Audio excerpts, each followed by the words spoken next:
Welcome to Sobcast the podcast, where I, Christina Wolfgram, beg the question, what even is mental health?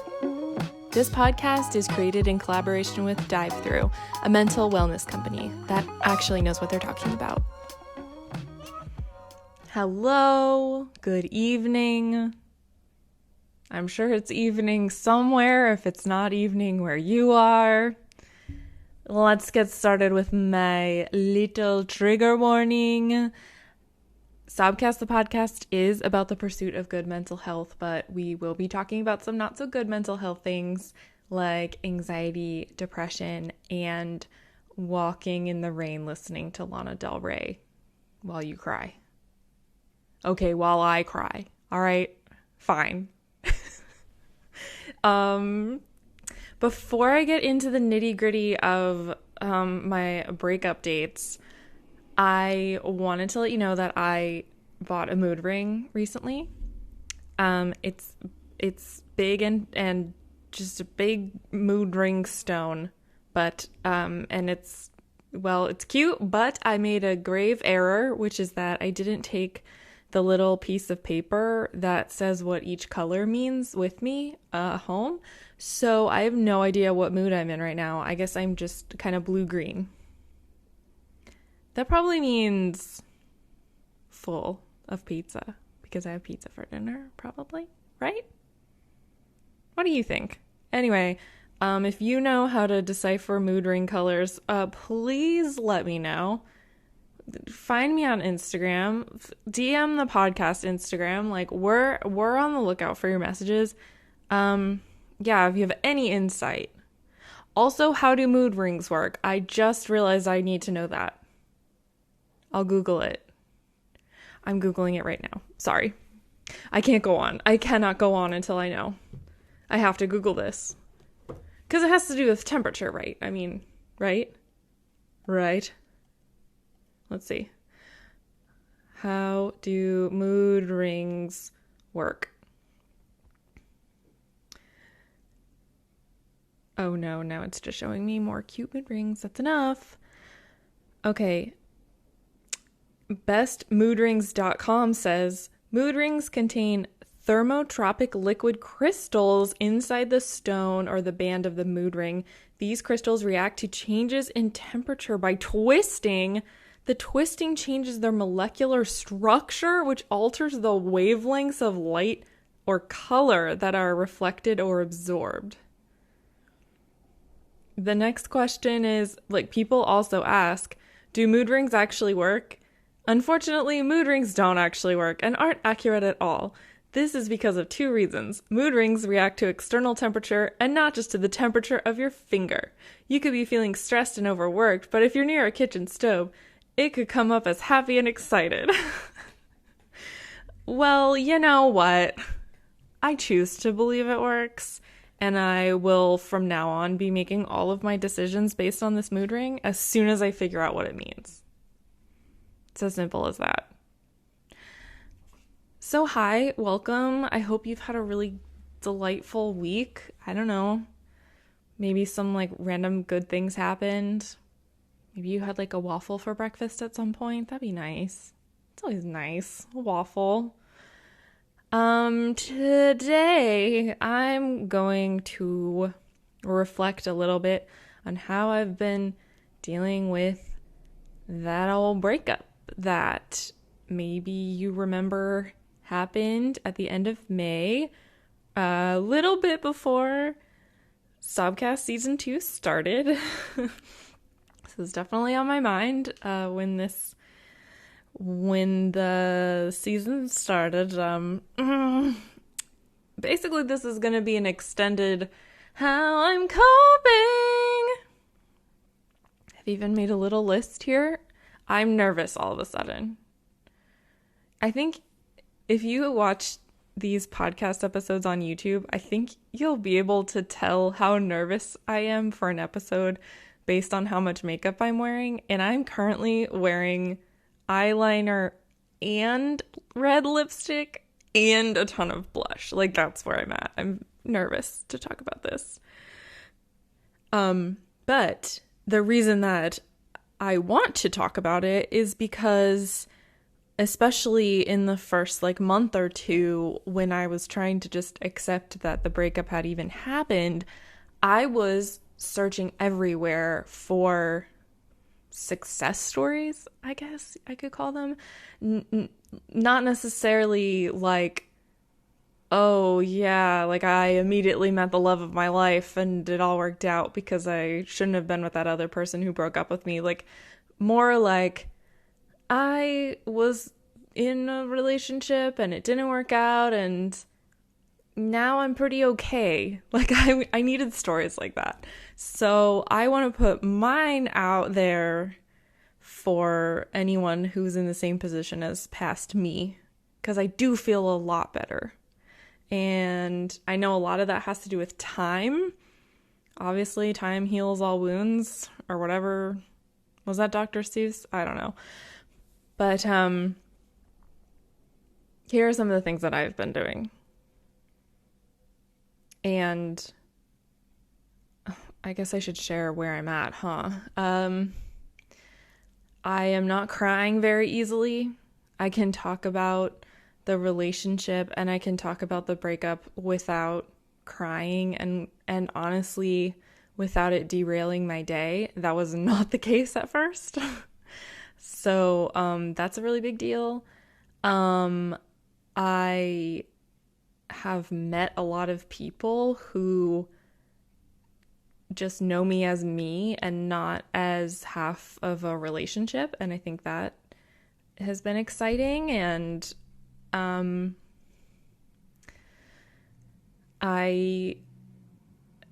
am looking forward to the future, and I think that's been hard to get to, but I'm so glad I'm here because I am really excited. I thought kind of I would never get over kind of the plans that we had made as a couple and how that's not there in our life and blah, blah, blah, blah, like the stuff we were talking about. Like, I'm okay with none of that happening now. And I'm finding my own version of that. So, does that sound good? Yeah, it's fine. I just answered my own question. I need to start talking about this. Okay, yes. Anyway, number one. The first thing that I've been doing that's been really important to me is I haven't been talking to my ex. We had to stay in touch quite a bit, probably for about 2 or 3 months after the breakup, because our lives were super intertwined. I think there's still some bills that need to be like figured out, but you know, we lived together. My stuff was at his mom's house and in our old apartment, so I had to figure out how to get all that stuff to move to Portland, because apparently I needed to move to Portland. I did it. And I don't want to make it seem like there are times where I don't want to make it seem like there are times where I don't think about getting in touch with him, because, I mean, besides us being like a couple, like, he was one of my best friends. So there are some memories that I have that like literally no one else will understand. And that used to make me sad, and I'm trying to think of it now instead as just something really special. Like, oh, like that was a nice memory. And when I am really tempted to text him, I usually just write it down somewhere, or in a few cases I've texted a friend instead and just been like, hey, I was going to text this to my ex, but I'm texting it to you now. And then, you know what? Usually that friend is really supportive and kind about it, and it just helps other people see where I'm at also. And that's important. Like, not keeping my feelings to myself all the time has been important for me. So I don't feel comfortable sharing my problems.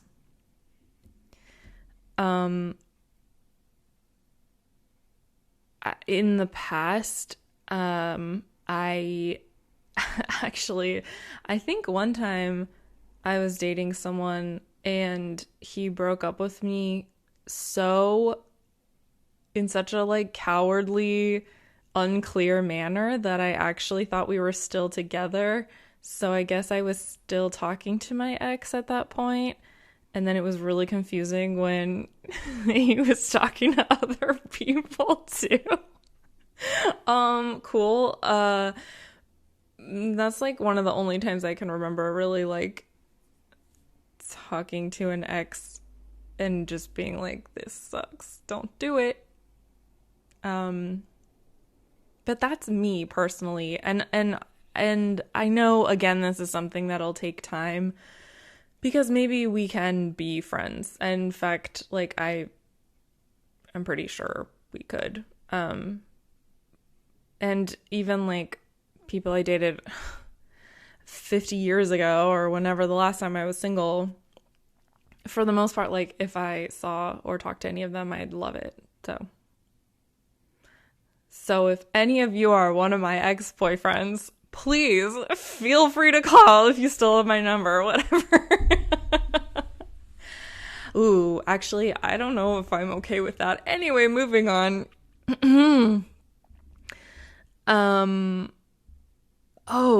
Not talking to him has helped me discover something about myself, which is that I think me sharing my like daily feelings about stuff is very intimate to me, which is kind of ironic because I am sharing all of this on a podcast, but there are only a handful of people that I really talk to regularly enough that they know how I am day to day.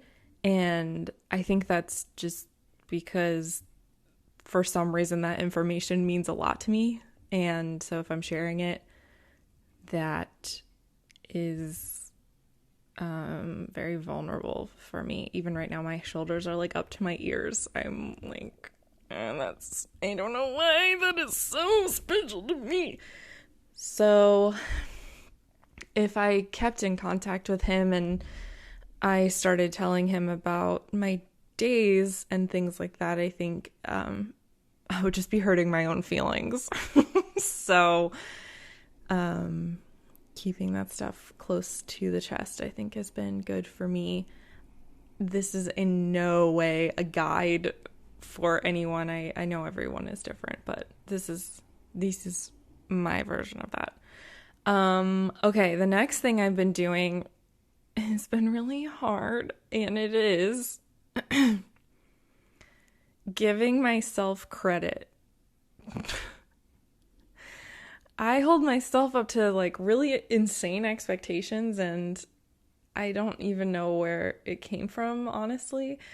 Maybe it doesn't matter where it came from. Moving forward, I need to work on it. But there are days where I'm like, oh my gosh, like I am not where I thought I'd be in life. Like I'm so behind, blah, blah, blah. And then I have to kind of take a second and be like, you've been making decisions with someone else for like many years, and now you're making decisions on your own, and you've made so many decisions on your own that have worked out. And so that means you're okay. Like also there's been so much change in such a short amount of time that I think I forget that constant change isn't normal. Sort of. What even is normal? I don't know. That has been very confusing the last few years, huh? For everyone. I noticed that I was being really hard on myself. Like, I have noticed that, but then I had a friend recently tell me, like, hey, like, I don't see why you're talking about yourself in this way. And then The more I thought about it, the more I was like, oh yeah, like I am so mean to myself. So I started seeing a new therapist. Wow, you heard it here first. I'm seeing a new therapist. It's very new.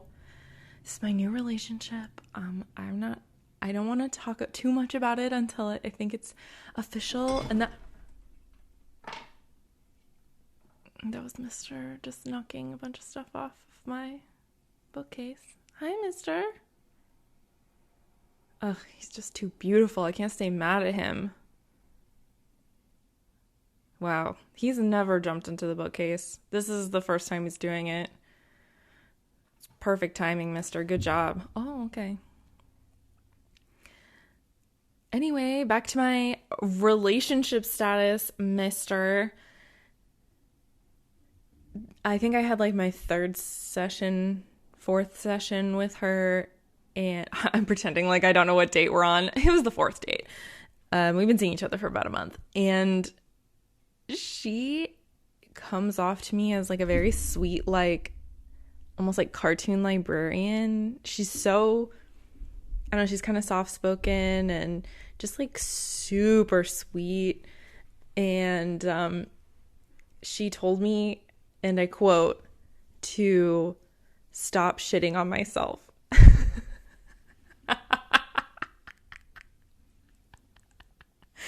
I love that so much. So that's my new mantra. I will not be shitting on myself. I deserve to not shit on myself. Yay.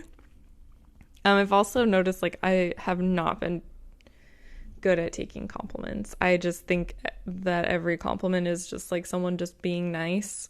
And again, I think that's something like I could try to find the root cause of, but more importantly, moving forward, I just want to enjoy when people say nice things. Like, that's not too much to ask of myself. So, working on that. The next thing on my list, number 3, is trying to grieve everything. So I think the first thing that I was grieving was like the relationship itself, like this little house we'd built together where I'd felt safe. And I'm not saying I'm finished, like totally done. I don't think grief ever really ends, but I do feel way less tortured by it, I think. And more importantly, I've accepted that it's over, which is huge because I don't want to be like one of those people who like in like 3 years is still like, maybe he'll take me back. You know what I mean? I think that is a weight I don't want to be carrying around, and I don't want other people to be carrying around because you deserve better. But then I realized there were also so many other things that I needed to kind of have a little funeral for. Take some time, take like a moment of silence for some of these things, like some of our favorite restaurants. I will probably just never go back to unless I make a point of it. And it would be in completely different circumstances. I have taken the time to kind of grieve some of the friendships that I think are going to be really different from now on, which is normal. I had to take some time to grieve some of the plans for our future. Even just things we were kind of daydreaming about that weren't, it's not like we were like signing any contracts or anything, but it was in my mind, especially during quarantine when I just kind of needed happy things to focus on. I have all the jewelry he gave me, and I'm trying not to judge myself because I don't want it. don't want to seem shallow or something. I loved the jewelry he got me, and I don't know, some of it just meant so much, like, because I'd wear it and I felt like it was representative of our relationship, and that, you know, someone would see me wearing like diamond ring, whatever, and know that I was not available, you know? So I guess I'm still grieving those a little bit. So it's not just the jewelry, obviously. It's like what it represented, and like kind of this, I don't know, it felt like big steps to be like wearing jewelry. Oh, okay. This is like hitting a pain. There are so many things I've realized that I like haven't allowed myself to think about. Like when I think about like engagement rings or like weddings and stuff, it's almost just like, oh yeah, those are things that just happen to other people. And no, not me. I don't know. Oh my goodness. I'm gonna end up being like a romantic comedy movie where it's like, meet Christina. She's a working lady with a cat who doesn't believe in engagement rings. Something like that. Until one day she meets an engagement ring engraver who changes everything for her. Something like that. Anyway, I've been looking into potentially selling that jewelry or recycling it in some way, making it my own. The internet has a lot to say on this subject. The internet's very opinionated about this. A lot of back and forth about, do you give the jewelry back? Is it yours? What do you do with it? And I don't know. They were gifts. Like, it's definitely mine. So I don't know. I don't want to wear it because it just feels weird, but I don't know. Maybe it would make someone else really happy. I don't want to just throw it away. Well, like, I would never do that, but I think the first ever piece of jewelry I ever got from a guy was in high school on Valentine's Day, and he got me like a necklace from Kohl's, and it was shaped like a heart, and I thought that was so great, and I think I might still have it somewhere. So I guess jewelry means something to me. The facts of my daily life and jewelry, I guess those are really special to me. I have also been, during this grieving process, I've been trying to like panning for gold. I've been trying to pan for gold, and it's like the dirt is the memories, and the little pieces of gold are what I actually want in the future, because I can remember what like we wanted, and I can remember a lot of things that he wanted, but I have trouble. Like, a lot of people have asked me like, what do you want? Well, what do you want now? And I'm like, I don't really know. I know a lot of things I don't want, and that's kind of how I've always been. I think I'm very afraid of things not working out, so I never, like, there have been so few times in my life where I'm like, I want this exact job, or I want this exact apartment, or I want to get married and have exactly 2 kids, or like, I want to buy a house by the time I'm 33. You know, like, I maybe I'm too go with the flow. But I'm gathering all these little nuggets from these memories, and I'm really trying to pay attention to them. I think talking to a therapist, and also I'm really lucky. I feel like I have like at least like 5 friends that I could call anytime and talk about this with. Like they're not sick of it yet, or they're really good at hiding it. They just really listen and let me like talk out my feelings. And that means, oh wow, that's gonna make me cry. Sorry. That's just so nice. It's what a gift. If you have a friend who's going through things, I think offering to listen to them anytime is like really cool. Especially during meals. I don't know why meals are still kind of hard sometimes. I think because I am still getting used to like cooking for myself, and it's become a thing where I haven't really even cooked in this apartment that much. Like I recently cooked some chicken and I was like, wow, this is the first time I've cooked, I think, raw meat here. It's just really weird.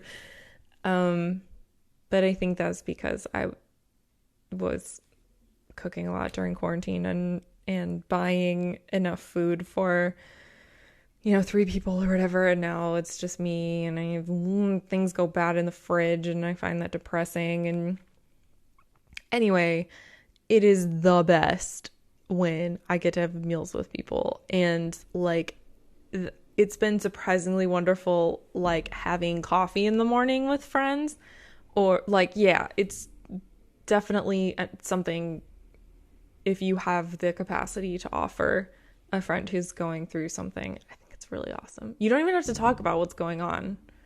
In fact, I usually don't want to, just like having some semblance of, I have to stop using the word normalcy. Normal. I don't know what that means, but I think you get what I'm saying. I know you're very smart. You know what's up. Okay, so actually that brings me to number 4, which is that I'm trying to share more of myself with my friends and even like my family. There was this kind of really deep sadness in the beginning where I was like, no one is ever gonna know me like he did. And then I realized that, I mean, obviously he knew a lot about me because he cared, and that's amazing. And I don't know, I feel like I need to like salute it. I just want to like be respectful of the relationship.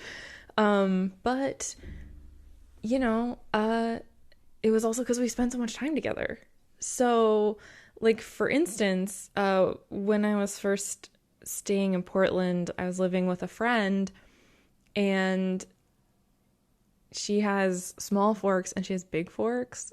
And I was like, I don't know why this is important for me to tell you, but I always like the big fork. And my ex always knew that about me, and he always got me the big fork. Sometimes he would take the small fork because I got the big fork. And like, for some reason that was very special to me. And just like that, I was less alone because I told her that. And so I've been trying to do that more and more, and actually it's made those little pieces of information less precious to me in a really healthy way, I think. Like, I don't know. I don't know if it was like the isolation this past year. I keep saying this past year. Like, I think this is a whole other thing, but like the way that time has passed, like I don't even know. The past 2 years? When did this start? I don't. And by this I mean the pandemic and feeling safe, unsafe, isolated. Anyway, so now you all know that I like the big fork, and I like that you know that. It's not that special of information. Like I should be able to share that with people. So, and speaking of other people, I have also been working really hard on trying not to project my problems onto other people. Like when I'm meeting new people, especially, and they have stuff in common with my ex. I think and this is probably my brain trying to protect me, but I have a tendency to be like, oh, well, if they had this and this happen in their childhood, that probably means they have this and this problem, and we all know how that works out. That's so unfair. It's very unfair. And if people treated me that way, I'd be so sad. So trying to be really mindful of that. And it's kind of like sometimes I feel like I'm solving a puzzle in my own brain when I realize that I've done that, and then I can like actively be like, I am not going to think that anymore. That feels so good. Control over your thought? What? It's almost like I have some, like, I have control over my own life? No. Okay, whoa. Okay, we're discovering things together. Okay, so number 5 on the list, I've been trying not to use the word forever, because at first I was like, I'm gonna be sad forever, I'm gonna be single forever, I'm going to be alone forever, like, just very definitive statements that are already untrue. And sometimes, especially when my brain is being more led by depression than my actual mind, like when depression's in the driver's seat, I can really easily fall into like, I'm gonna feel like this forever.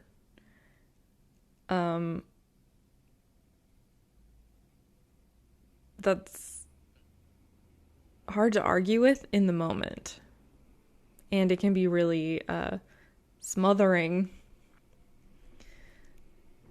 It's a weird word. I don't know. I think its cousin is never. I'm never gonna be happy. I'm never gonna date.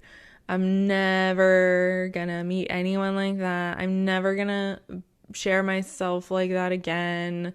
Like, I'm never gonna know what I want. Like, that's not true. Like, it's only true if you let it be true. So, I don't know. Trying to avoid those words. It's fine. It never works. No, I'm just kidding. Okay, number 6. Maybe this is gonna sound kind of obvious, but I have been taking care of my mental health in all the ways that I know how. And that really has helped this process. Really, really helped in ways that I'm so surprised by. A big thing is like trying to be mindful and kind of like live in the moment more. If I just like let myself trip into the past, like it's so hard to come back. And I mean, especially the last few months, like when I look back, all I see are the times when I wish I'd said this, or like maybe we should have broken up back then and then I wouldn't be here. It's so not helpful at all. And sometimes taking care of my mental health is also just taking care of my physical health. I moved to Portland on a whim, kind of, and I think as I've been healing from this breakup, I have a little bit been like, what am I doing here? Wait a second, who made this decision? But I think a big part of that is because it's been raining a lot. It's almost like, it was really sunny when I got here, and actually it would be sunny until like 9:30 at night. It was stunning. I could be outside all day, just be so happy. And it's almost like I should have read the fine print. Pacific Northwest, it says rains here. Rains here a lot. And I've been trying to be like aware that can make me gloomy. So recently I was like I want to go outside, like I want to go for a walk. I'm in a phase where I get really bored working out inside. I think because I'm already working in my little space, so then exercising there too just feels like it's not as much fun or something. I just like can't keep my own attention. So I've been really enjoying going outside to get my physical activity in, and because it didn't feel like I could go outside for a few days, I didn't really do anything for a few days and built up. So I made myself go outside in the rain. Well, at first it wasn't raining, but then it was really raining. And I got really sad. I basically was walking around crying, listening to the song Ride by Lana Del Rey just again and again and again, because for some reason it felt like she understood me in that moment. Like maybe she'd been walking around in the rain too when she thought of it. Part of me was like, this is so pathetic that you're like crying like this. Like, why? Because it wasn't even really about anything specific. It was just like, I'm just walking around in the rain crying, like I can't handle anything. But actually, once I was done, I felt so much better. I think the physical activity literally like gets negative energy out of my body, and there had been so much built up that it just came out as crying. I mean, thank goodness. I don't want that in my bones. Ew, get it out. So maybe this is your sign, if you've been looking for a sign to go outside and walk in the rain and just let yourself cry, or walk on a treadmill, let yourself cry, go in your bedroom, close the door, let yourself cry, get in the bathtub, let yourself cry. I don't know. Maybe it's just time for a little cry. It just really helps. And then don't be mean to yourself about it is like the trick, I think, is the pièce de résistance. If you just like let it happen and aren't mean to yourself. What a concept. What else I've been doing? Seeing a therapist, definitely step in the right direction for my mental health, and talking to other people. Getting sleep is very important to my mental health. Taking my medicine at the same time every day, very important to my mental health. Making sure I make time for fun. I have been trying to get back in touch with my like extracurricular activities, if that makes sense. Like, I've been trying to sing every day, even if it's in the shower. Like, I had stopped singing in the shower. That's so crazy. I love singing in the shower, so I'm back at that. I've been practicing my ukulele, even though I'm not going to talk bad about myself. No, but like subjectively or objectively. I always get this two mixed up. Whatever. Like, it's math that I'm bad at the ukulele. Like, it's like science, it's fact. So that's fine. I'm not being hard on myself. I'm telling you the facts. What else? Like spending time with Mister.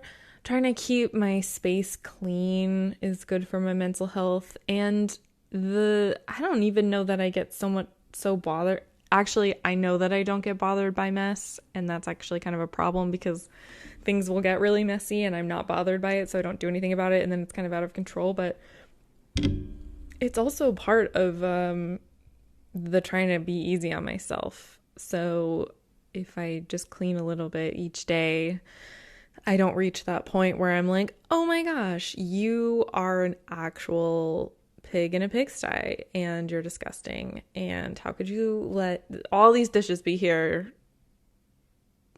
You I really am sharing this just in case you're like this. It's possible to not be like this, I think. We're gonna find out together, okay?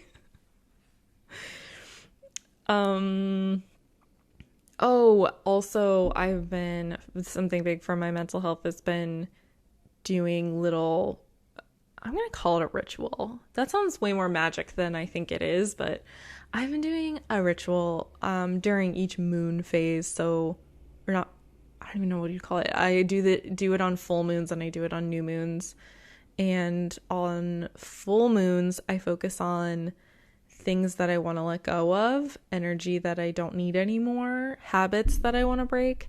And on new moons, I think more about energy I want to come in, goals that I want to accomplish, and like the person that I want to be. I think about, I want to be kind and generous, and I write all those words on a piece of paper, and I don't know, it feels productive. And it also brings me a lot of peace of mind. Peace of mind. Wow. Peace of mind is like I know we're all like, I want to be happy, but I kind of just want to be at peace. Like, sometimes that's way better than being happy. I'm just like content. What? Like, just okay with everything? Like I don't have any problems. Like, I'm not like elated, but I don't have any problems. Like, are you kidding me right now? Hell yeah, give me that. Give me more peace of mind. Yeah, I also usually do a little tarot card reading during those too, and that's really nice. I don't know, just in case we're looking for some ideas. Number 7, the last thing on the list, on the list of ways that I have been getting over my breakup is, masturbating. It's masturbating. RuPaul says, if you can't love yourself, how the hell are you gonna love someone else? I couldn't agree more. That is also good for my mental health, I think. It also, it takes away the feeling of like, oh my gosh, I really need someone. Like, how am I supposed to be like a complete person without this other person? I don't know, just like finding ways to make yourself happy and mentally and physically, like, is so important. And I mean, yeah, I don't know. I mean, I think masturbation is important, like, no matter what your relationship status is. But I've been making it more of an event, and that's been really fun. It's been fun. That's what it should be. It's just like fun. So because my mom might be listening to this, I'm not going to get into it anymore, but actually, you know what? You know what's cool? I think my mom would be totally supportive of that. So thanks, Mom. Those are my 7 things that I've been doing. That's how I'm coping. I don't think any of them are more important than others. I think they're all working together for sure to make me just more okay every day. Just a reminder to myself and to anyone listening to this that, like, grief has no expiration date, and that it's important to remember that 2 things can exist at once. In fact, multiple things can exist at once in your mind, but like, you can be grieving something and also really enjoying your life, which I feel like I am, and it feels so good. I guess besides the rain, but you can be happy with your friends. You can go out on dates. You can, like, be out there in the world. You can be doing your business. That makes it sound like you're pooping in the street. I meant, like, doing my business like a business lady. I mean, like, running my business. Sorry. You can be doing your business too, also. Enjoy it. But you can be enjoying yourself while you're also grieving, and you don't need to feel guilty about that, and you don't need to worry that you don't need to worry that the grief means that what you're doing in the moment isn't right for you. That's not true. You gotta live in the now. No day but today, as Rent says, the musical. Right? So, wow. I'd love to hear if any of these sparked your interest. If you'd like to hear anything more about any of this, if you thought it was completely not useful and you'd like me to talk about something else, if you want to hear more about my mood ring, like, please feel free to reach out. I will say my personal Instagram direct messages is not the best way to reach out to me because it's just kind of a hot mess in there. I don't know how else to explain it. So if you ever want to email me, or send a direct message on the podcast Instagram, I think that's a good way to get in touch, but I'm always happy to hear from you. So yeah, I don't know why I feel like I'm assigning you homework. Please write me a 3-page personal essay on why this episode was triggering for you. I'm kidding. I'm so glad you're here. Thank you for letting me talk this out. I actually feel really proud of myself telling you all this. I thought I was going to feel really sad, but it was a reminder of how far we have come together. And I don't know, it's only going to get better. And then worse, and then better, and then worse, and then better. Like, how great is that? I hope you have the most beautiful week. I will see you next Tuesday. That sounds like I'm insulting you. I'm just gonna go now. Okay, bye. Thank you so much for hanging out with me today. It would super help if you subscribed, left a review, call your grandma, tell her to listen, and if you want more, Sobcast the podcast, follow us on Instagram. All right, see you next week. Love you. Bye.